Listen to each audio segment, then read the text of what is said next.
Channel में आपका स्वागत है। हम देख रहे हैं क्लास 12th की बायोलॉजी का चैप्टर मानव स्वास्थ्य एवं रोग। आज का टॉपिक है द्वितीय लसिकाभ अंग, सेकेंडरी लिम्फॉइड ऑर्गन। इसके बारे में हम डिटेल में पढ़ेंगे। फिर प्रश्न उठता है कि द्वितीय लसिकाभ अंग किसे कहते हैं, इसमें कौन कौन से अंग आते हैं, इनका कार्य क्या होता है और ये हमारे शरीर के लिए क्यों महत्वपूर्ण होते हैं। इन सारे प्रश्नों का जवाब हम इस वीडियो में देखेंगे। साथ में भी अगर आप इस चैनल में नए हैं तो ज़रूर सब्सक्राइब कीजिएगा। और इसके पहले वीडियो में हमने प्राथमिक लसिकाभ अंग, प्राइमरी लिम्फोसाइट्स ऑर्गन जैसे अस्थि मज्जा और थाइमस ग्रंथ के बारे में डिटेल में पढ़ा है। अब बात होती है किसकी, द्वितीय लसिकाभ अंग की। तो लसिका जिसको लिम्फ कहते हैं, थोड़ा सा यहाँ समझ लेते हैं। होता क्या है कि हमारे शरीर में ऑक्सीजन, भोजन को पूरे शरीर में पहुँचाने के लिए ब्लड, खून जो है नलियों के माध्यम से पूरे शरीर में बहता है। अब होता क्या है कि जब उन नलियों से खून बहता है तो उन नलियों में छोटे छोटे बारीक छेद होते हैं, जिससे कि जो खून होता है उसका पानी की तरह वाला भाग, जो कि सफ़ेद रुधिराणुओं के साथ यानी WBC के साथ ऊतक द्रव में इकट्ठा हो जाता है, या फिर कहें कोशिकाओं के बीच में द्रव इकट्ठा हो जाता है। उसी को हम क्या कहते हैं, लिम्फ कहते हैं। और ये लिम्फ क्या करता है कि हमें बाहर से जो रोगाणु आ रहे हैं या फिर जहरीले पदार्थ हमारे शरीर में आ रहे हैं तो उसको निष्क्रिय करने का काम ये करता है। तो आप समझ चुके होंगे लिम्फ के बारे में। अब होता क्या है, इसके पहले वीडियो में देखे थे कि जो लसिकाएं होती हैं, लिम्फोसाइट्स होती हैं, या कह दें कि श्वेत रुधिराणु जो होती हैं, इनका निर्माण होता है अस्थि मज्जा में, बोन मैरो में। बनती ये कहाँ पे हैं, अस्थि मज्जा में। तो जो WBC होती है उसमें जो लसिकाएं होती है, लिम्फोसाइट्स होती है, उसको दो भागों में बांटे। एक बी लिम्फोसाइट्स जो कि बोन मैरो में बनती हैं और विकसित भी बोन मैरो में होती हैं, जबकि टी लिम्फोसाइट्स बनती तो बोन मैरो में है लेकिन वो विकसित कहाँ पे होती है, मैच्योर कहाँ पे होती है, थाइमस ग्रंथ में। अब बन गई, एक बोन मैरो में बन गई, एक थाइमस ग्रंथ में बी सेल और टी सेल बन गई। अब इनका काम क्या है कि बाहर जाना है और रोगाणुओं को और एंटीजन को, पैथोजन को ढूंढना है और उनको मारने के लिए एंटीबॉडी या फिर उनका भक्षण कर लेना है। अब इस पूरी प्रक्रिया में कुछ विशेष अंग है जो सहायता करते हैं और उन्हीं को हम क्या कहते हैं, द्वितीय लसिकाभ अंग। तो ये हमारी परिभाषा थी। फिर से देखते हैं। इसका कार्य प्रतिरक्षा कोशिकाओं को सक्रिय करना। प्रतिरक्षा कोशिका कौन सी है, लिम्फोसाइट्स। लिम्फोसाइट्स को एक्टिवेट करना और जिससे क्या कर सके, वो एंटीबॉडी बना सकें, प्रतिरक्षी बना सकें और उसके द्वारा रोगाणुओं को मार सकें, तथा बाहरी वातावरण से आए रोगाणु प्रतिजन को निष्क्रिय करने में सहायता करते हैं। तो ऐसे अंग जो रोगाणुओं को इकट्ठा कर दें, उनको मारने के लिए जगह उपलब्ध करा दें, उसी को हम क्या कहेंगे, द्वितीय लसिकाभ अंग। अब ऐसे समझिए कि युद्ध करने के लिए जमीन जो उपलब्ध कराती है, वो शरीर में जो जो अंग उपलब्ध कराते हैं उन्हीं को हम द्वितीय लसिकाभ अंग कहते हैं। तो जो सबसे महत्वपूर्ण है, जो पहला, इसको हम चार भागों में या चार प्रकार के होते हैं। पहला प्लीहा, जिसको हम स्प्लीन कहते हैं। दूसरा टॉन्सिल, आपने सुना होगा कि गले में टॉन्सिल निकल आया। ये होता कुछ नहीं, जो लसिकाभ ऊतक होते हैं, लिम्फॉइड टिश्यू होते हैं, उन्हीं में जब संक्रमण, इन्फेक्शन हो जाता है तो वो सूज जाते हैं। जो गांठें होती हैं उन्हीं को हम टॉन्सिल कहते हैं।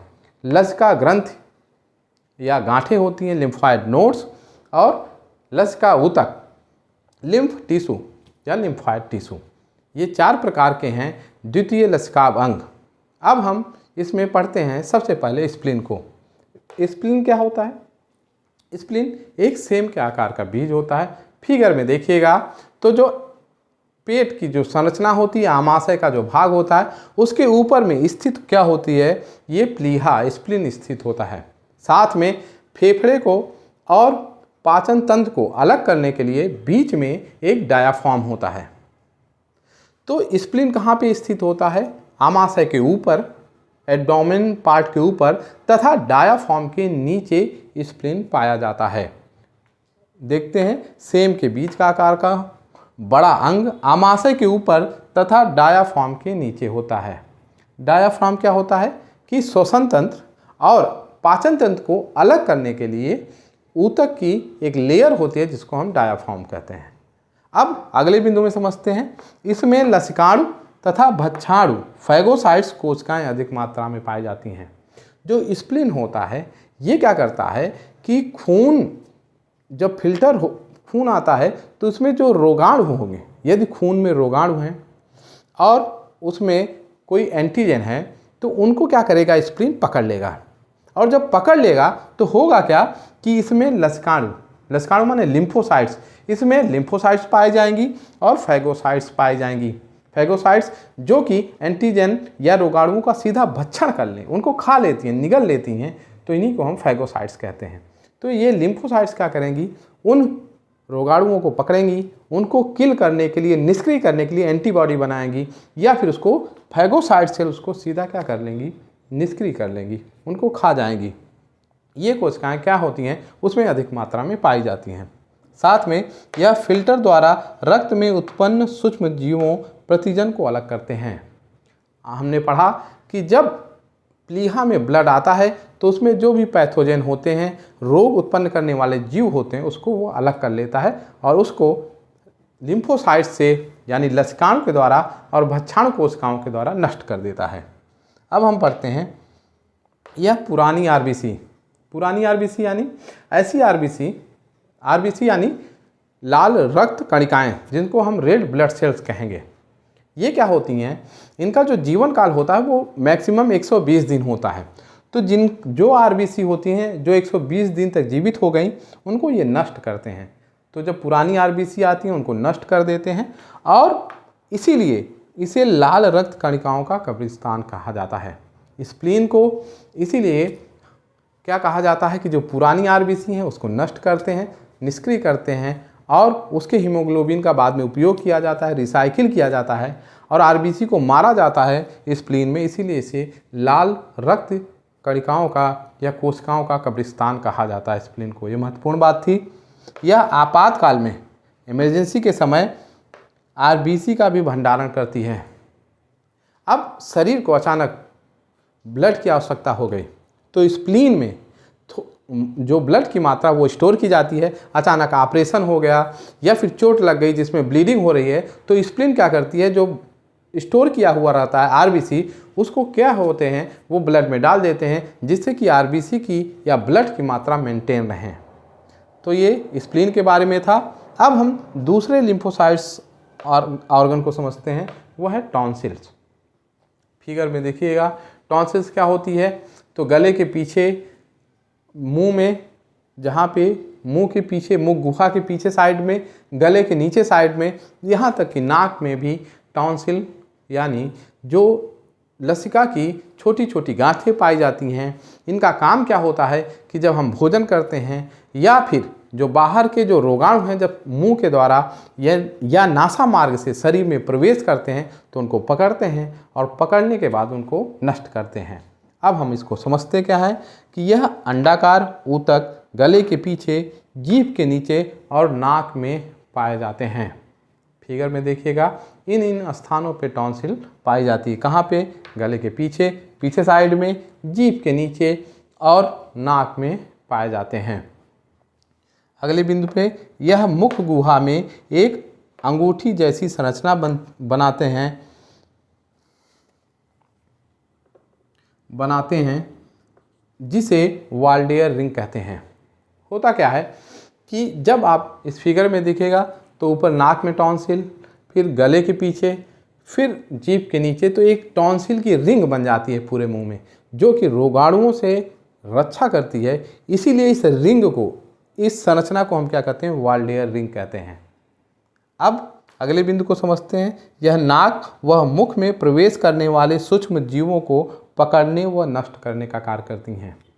जो टॉन्सिल होता है वो आपके भोजन के द्वारा या वायु के द्वारा जब रोगाणु शरीर के अंदर प्रवेश करते हैं तो वो उनको पकड़ते हैं और पकड़ने के बाद उनको लिम्फोसाइट्स यानी लसिकाणुओं के द्वारा या वो एंटीबॉडी बनाएंगे या फिर किलर सेल के द्वारा उनको क्या कर देंगे, मार देंगे। तो इस तरीके से ये सारे अंग हमें बचाव करते हैं कि हम बीमार न हो सकें, हमारा और इस वातावरण के प्रति हमारा जो इम्यून सिस्टम है और बेहतर बन सके। अब हम बात करते हैं तीसरे लसिकाभ अंग के बारे में, वह है लसिका ग्रंथ, लिम्फॉइड ग्लैंड, या इन्हीं को हम लसिका गांठें भी कहते हैं। अब लसिका गांठें होती क्या हैं? एक हमारे शरीर में जो श्वेत पानी की तरह एक पदार्थ होता है जिसको हम लिम्फ कहते हैं, जिसमें कि श्वेत रक्त रुधिराणु होती हैं, यह पूरे शरीर में बहता है, जिसके कारण हमारे शरीर में एक लसिका तंत्र, लिम्फॉइड सर्कुलेटरी सिस्टम बन जाता है, या लिम्फेटिक सिस्टम होता है। ये लिम्फेटिक सिस्टम पूरे शरीर में लिम्फ का संवहन यानी उसको सर्कुलेट करता है। इन्हीं यानी जो लसिका की वेसल्स होती हैं, लिम्फ की जो पतली पतली नलिकाएं होती हैं, उसी में छोटी छोटी गांठें पाई जाती हैं पूरे शरीर में। फिगर देखिएगा कि कंधों में, बाह के नीचे, पेट में और जांघ के आसपास बहुत अधिक मात्रा में जो है लसिका गांठें पाई जाती हैं। अब ये करती क्या है?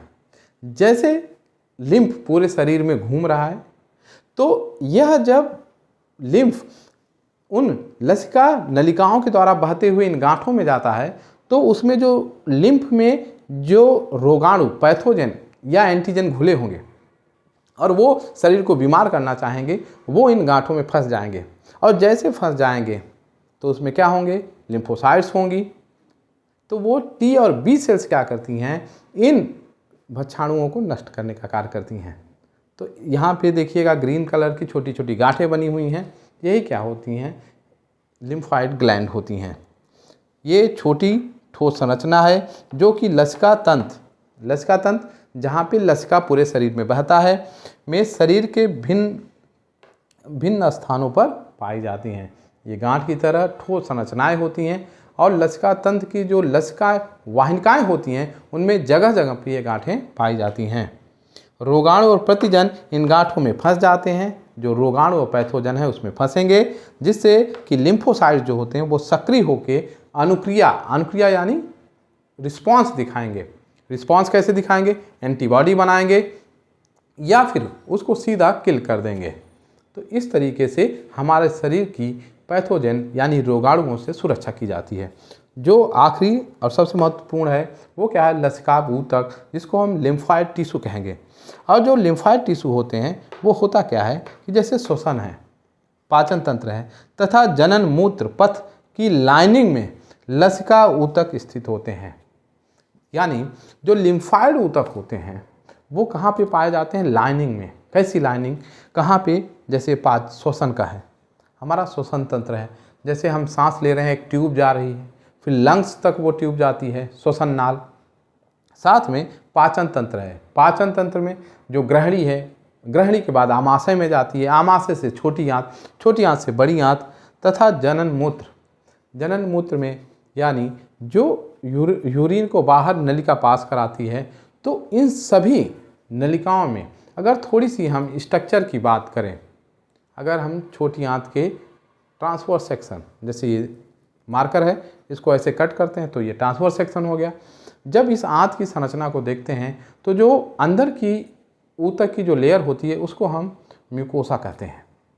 ठीक, म्यूकोसा के अंदर सब म्यूकोसा होती है, फिर मस्कुलर लेयर होती है, और सबसे बाहरी जो लेयर होती है वो सिरोसा की होती है।